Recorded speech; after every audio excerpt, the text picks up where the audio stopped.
Hello friends, market matrix में आपका स्वागत है, जहां हम एक पर्टिकुलर स्टॉक का एनालिसिस करते हैं और जानते हैं कि क्या ये स्टॉक में पोटेंशियल है इन्वेस्टर्स के वेल्थ को मल्टीप्लाई करने का। सबसे पहले हम हमारे सारे व्यूअर्स को और सब्सक्राइबर्स को थैंक यू कहना चाहेंगे for making 100 likes on our Syngene part 1 video. Thank you for supporting us and encouraging us. So जो आज का वीडियो है it is mostly dedicated to biologics और देखेंगे कि why biologics is considered to be the next big value creator in the coming decades. हम देखेंगे कि how Syngene is developing its capabilities in and around biologics. Also जो global players है like Wuxi, Lonza, Catalent, इन लोग कैसे development कर रहे हैं in terms of biologics और उनके क्या थॉट प्रोसेस है for biologics वो भी हम देखेंगे। इंडिया के कुछ लिस्टेड प्लेयर्स है how they are developing and slowly moving towards biologics and biosimilars, ये भी हम आज के वीडियो में देखेंगे। And in short will discuss about the Q3 result जो हाल ही में कंपनी ने अनाउंस किया था। We are also coming up with the third video of Syngene, जिसमें हम उनके जो ब्रॉड बेस्ड क्लाइंट्स है, कौन से सेगमेंट में उनके क्या clients and how they are contributing to the revenues of Syngene, वो हम देखेंगे। उनके मैनेजमेंट के बारे में डिटेल में देखेंगे, मैनेजमेंट ने कॉन कॉल्स में क्या गाइडेंस दिया है इन लास्ट क्वार्टर्स, वो भी देखेंगे। सिंजिन के फाइनेंशियल्स देखेंगे over a period of time कैसे ग्रो हो रहे हैं। एंड ऑल्सो माइकल पोर्टर ने जो अपने कॉम्पिटिटिव एडवांटेज ये बुक में उनके 5 फोर्सेस के बारे में जो उन्होंने डिस्कस किया था, उसमें हम देखेंगे how Syngene stands in those 5 forces. Also will conclude our complete this Syngene series with key drivers and potential risk. Friends, मैं आपको बताना चाहूंगा कि ये वीडियोस और ये इन्फॉर्मेटिव कंटेंट आप तक पहुंचाने के लिए हमारी टीम काफी एफर्ट्स करती है, काफी रिपोर्ट्स गो थ्रू करना पड़ता है। So it would be really motivational for us if you could acknowledge our efforts by just clicking the like button. And अगर हमारा ये second part which is related to biologics अगर 100 लोगों को भी अगर पसंद आता है, so we'll surely bring on this third part of Syngene. So let's target 100 likes again on this part 2 video. So friends, before starting with our today's video, let me take you through our premium channel. जैसे कि आप देख सकते हो 12 जुलाई को हमने गोकेक्स का chart analysis post किया था हमारे प्रीमियम चैनल के ग्रुप में। जो आप देखोगे ऑलरेडी 125 to 130% का उसने रिटर्न दे दिया। एक और जैसे 14 अक्टूबर को हमने लक्ष्मी मशीन का चार्ट एनालिसिस हमारे प्रीमियम चैनल पे डाला था। It has also move around 40-45% in just 3 months। तो इवन SRF भी हमने 2171 के लेवल पे जब था तभी हमने SRF का यहाँ पे चार्ट एनालिसिस डाला था। सो उसका भी अगर हम देखें अभी अराउंड 25-30-35% के लेवल्स रीच करके आया है। सो ऐसे कुछ चार्ट एनालिसिस हैं जो हम हमारे प्रीमियम चैनल पे पोस्ट करते हैं। And the one thing that sets us apart is our bots.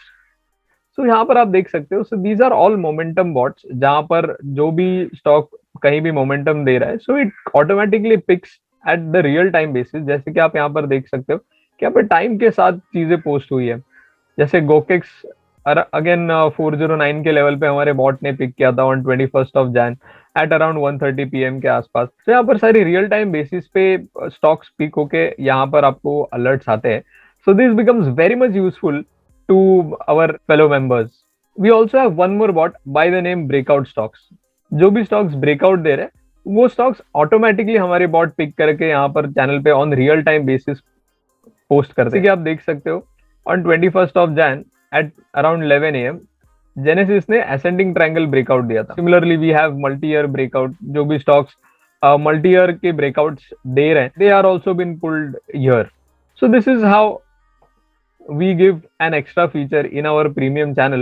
So if you want to be a part of our premium channel, you can just open a demat account by the links provided in the description. Let's begin. Before jumping into Syngene's biologics, सबसे पहले हमें biologics इसको समझना काफी important है। So biologics are basically proteins, या आप इसे ड्रग कंसिडर कर सकते हो, जो लिविंग ऑर्गेनिज्म से बनते हैं। फॉर एग्जाम्पल इंसुलिन जो डायबिटीज को क्योर करता है, it is a biologic.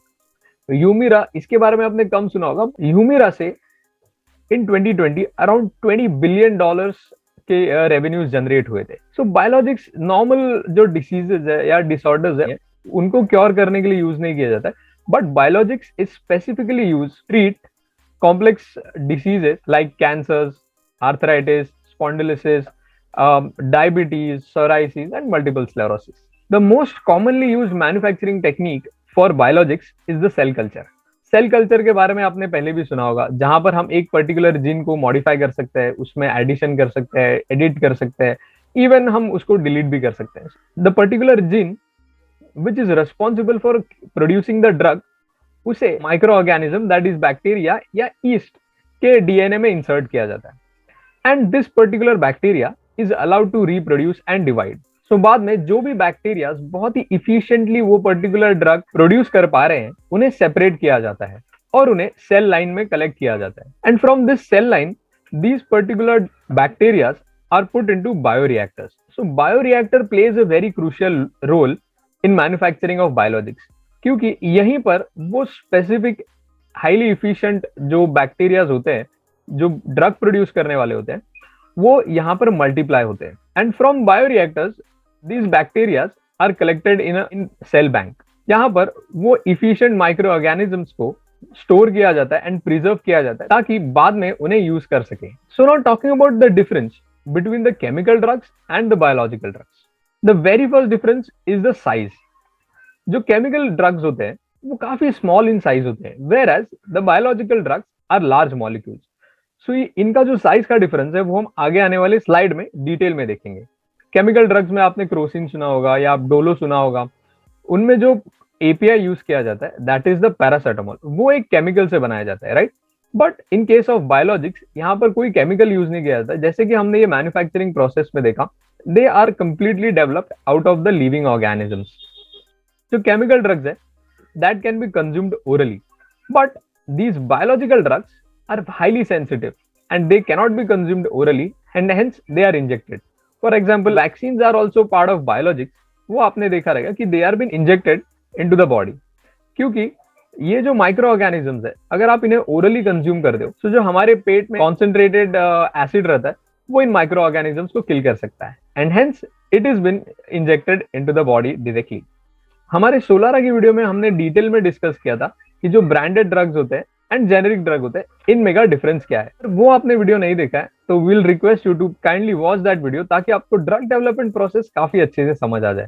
So just to give you a short summary, जो जेनेरिक ड्रग होते हैं they are very much equivalent to their branded drugs, क्योंकि दोनों भी केमिकल सिंथेसिस से बनाए जाते हैं, so it is very easy to replicate the branded drug.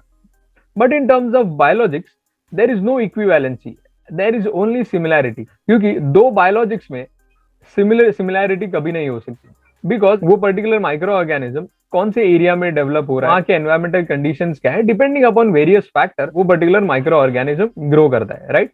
अगर मैं आपको शुगर केन का एग्जांपल दूं तो इंडिया में there are 4 states where sugar cane is produced on a large scale, like Uttar Pradesh, Maharashtra, Karnataka and Tamil Nadu. लेकिन जो साउथ में जो शुगर केन होता है varies very much from the sugar cane produced in the northern states. The reason behind वहां का climate condition अलग है, वाटर अवेलेबिलिटी अलग है एंड सॉइल का नेचर भी अलग होता है। दोनों भी शुगर केन होने के बावजूद भी दोनों में डिफरेंसेस काफी ज्यादा पाए जाते हैं, एंड जो रेगुलेटरी अप्रूवल्स रहते हैं in terms of chemical drugs that is generic drugs काफी आसानी से मिल जाते हैं as compare to the biologics and biosimilar approvals. So अगर हम कॉस्ट की बात करें तो ब्रांडेड ड्रग्स को मैन्युफैक्चर करने अराउंड 1 to 1.5 बिलियन डॉलर जितना एक्सपेंस आता है, वेयर एज उनके ही जो बायो इक्विवेलेंट जो जेनेरिक ड्रग्स है उनको मैन्युफैक्चर करने के लिए अराउंड 2 मिलियन डॉलर जितना एक्सपेंस आता है। तो अगर आप देखोगे तो जो ओरिजिनल बायोलॉजिकल ड्रग्स होते हैं उनमें और जेनेरिक जो उनके ड्रग्स होते हैं उनमें अराउंड 80% का कॉस्ट रिडक्शन होता है। लेकिन अगर हम बायोलॉजिक ड्रग को मैन्युफैक्चरिंग का कॉस्ट देखें तो which exceeds more than 2 billion, and biosimilar drug manufacturing के लिए अराउंड 200 मिलियन इतना एक्सपेंस आता है। सो यहाँ पर आप देखोगे the cost reduction is only 20 to 30%। Biosimilars के बारे में हम आगे डिटेल में देखेंगे। So this is the size difference between the large molecule and the small molecule. So ये स्मॉल मॉलिक्यूल है and this big structure is a large molecule, it is of monoclonal antibody. So ये monoclonal antibodies का functioning same रहता है as our immune system, जो अपने body में enter करने वाले हार्मफुल पैथोजेंस या वायरसेस को फाइट करता है। अब ये नीचे वाले डायग्राम में भी देख सकते हो कि how difference is in the size of the 2 molecules. Similarly अगर आप यहाँ देखोगे एस्पिरिन में जस्ट 21 एटम्स होते हैं, वहीं पे जो लार्ज मॉलिक्यूल्स होते हैं उसमें मोर देन 25,000 एटम्स होते हैं। So this how big the biologic is.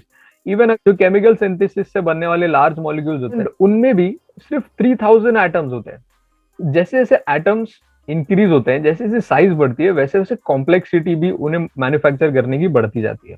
So talking about the biologic market as a whole, आप देखोगे is expected by 2026 around 800 biologics के जो ड्रग्स है वो मैन्युफैक्चर होने वाले हैं।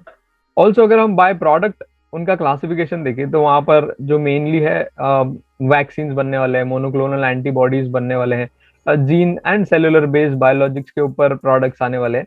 सो ये बेसिकली कैंसर को ट्रीट करने के लिए, इन्फेक्शियस डिसीजेस या ऑटो इम्यून डिसीजेस को ट्रीट करने के लिए इनका यूज होने वाला है।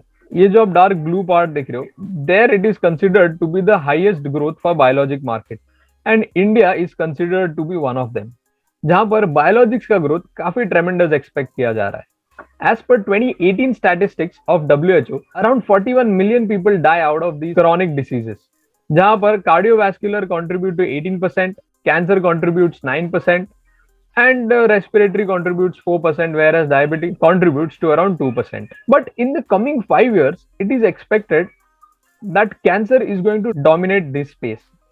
So बहुत सारे जो companies है which are related to biologics and biosimilar are specifically working on this cancer part.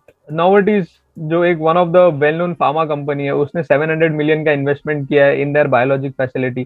Again BMS जिसकी बात हमने की थी, जो क्लाइंट भी है सिंजिन के, उन्होंने अराउंड 900 मिलियन डॉलर्स का इन्वेस्टमेंट किया है इन देयर बायोलॉजिक फैसिलिटी। 2019 में डॉक्टर रेड्डी ने एक बायोसिमिलर लॉन्च किया था बाय द नेम बेप्सिजुमैब, जो एक बेसिकली एक मोनोक्लोनल एंटीबॉडी है जो कैंसर को ट्रीट करता है। Even Biocon biologics is collaborating with various big biologic companies like Mylan for biosimilar products. जैसे कि हमने पहले डिस्कस किया था, biosimilars are the generic version of biologics. It is going to be the major growth driver for biologics is कि 2026 तक it is expected around $60 billion of biologics are going to go off patent.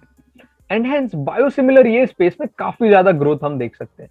अगर आप कोई भी pharmaceutical company का अगर आप chart भी देखें तो वहां पर आपको दिखेगा 2010 से लेके 2015 तक का जो ग्रोथ था वो काफी ट्रेमेंडस था इनके प्रॉफिटेबिलिटीज में, इनके मार्जिन में, और सिमिलर काइंड ऑफ फैशन आप इनके चार्ट प्राइजेस में भी देख सकते हो।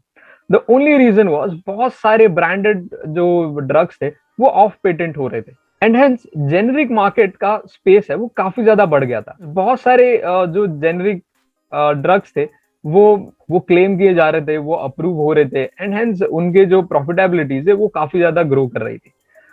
सिमिलर काइंड ऑफ फेज हम आने वाले पीरियड में भी देख सकते हैं, क्योंकि और by 2026 this space is going to be completely ruled out by biosimilars. And जो भी फार्मा कंपनी ये पर्टिकुलर स्पेस में पहले से प्रिपेयर कर रही है खुद को, they are going to be the major beneficiary. The second part is related to the cost effectiveness. Biosimilars are around 20 to 30% cheaper than the biologics. जैसे जैसे chronic diseases बढ़ रहे हैं, biologic drugs will be getting off patent. The only space remains is for the biosimilars.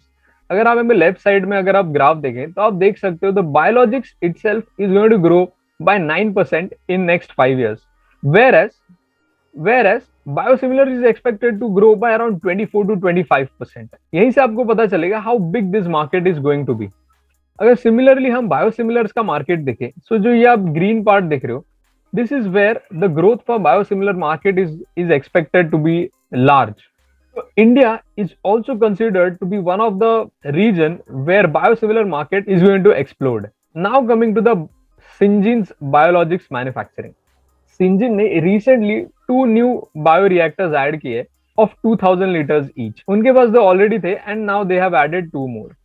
Also इनके पास viral testing capabilities है जो India में कोई और कंपनी के पास नहीं है. Only Syngene has this capability. Even they have completed the construction of microbial manufacturing facility, जिसके वजह से Syngene is turning out to be a self-reliant in the coming years. Also, they have established a fill finish facility for their injectables, जहाँ पर जो complete process है, right from filling to the finishing line, ये complete process automate होने वाला है, जहाँ से जो manufacturing time है वो काफी ज्यादा reduce हो जाएगा. And hence they will be able to manufacture more such injectables in lesser time. So ये biologic space में how Syngene is gaining momentum. उनके पास अभी 4 बायो रिएक्टर्स है, जो हमने देखा उनका यूज काफी क्रुशियल रहता है इन terms of biologics. They have also the only viral testing capability in India, which is very much mandatory for biopharmaceutical products. They are also tying up with big pharma companies like Amgen, Canadian biotech company, Myelin. They are also collaborating with Biotechnology Industry Research Association Council to build viral vector development and manufacturing plant for cell and gene therapy. So they have Jonathan Hunt as a CEO on their board. उनका contribution is going to be the major for their biologics. अगर हम global players की बात करें तो Lonza is expecting double-digit growth from their biologics segment in the coming 3 years. Also Lonza says कि जो big biotech companies होती है, they look for outsourcing around 70 to 100% of their work to CDMO companies. So जो भी CDMO company जिनके पास highly efficient technology है या manufacturing capabilities है इन पर्टिकुलर बायोलॉजिक और बायोसिमिलर सेगमेंट को केटर करने के लिए, they are going to be the biggest beneficiary. और हमने देखा कि how Syngene is developing its capabilities in and around this space. Also Catalent plans a multi-phase 100 million expansion for their biologic manufacturing capabilities in Europe. So Catalent is again a global leader in development, manufacturing and analytical services for new biological entities which are related to cell and gene therapies, biosimilars, sterilite injectables and antibody drug conjugates. Catalent also have their deep expertise in the viral testing part.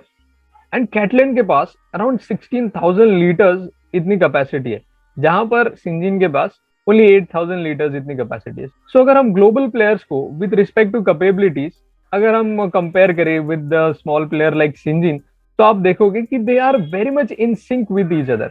जैसे Lonza and वुक्शी के पास viral testing और CRT9 therapy है, similar facility Syngene ने भी develop की है. इन terms of biologics देखें तो Lonza has mammalian technology in biologics with a single use bioreactors.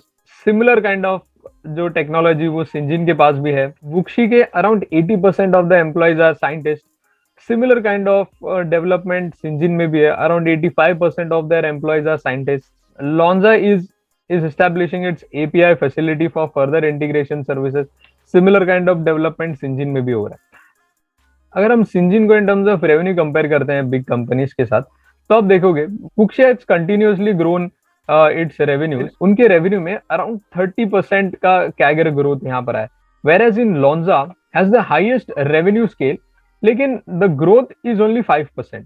Where Syngene being a very small player, उनके रेवेन्यूज एट 12.45% के CAGR से ग्रो हुए हैं. अगर हम एबिटा मार्जिन देखें तो Syngene has a very competitive margin around 28 to 29% EBITDA margin, which is a great sign. जो बाकी के जो बिग प्लेयर्स है they are also revolving around same margin zone.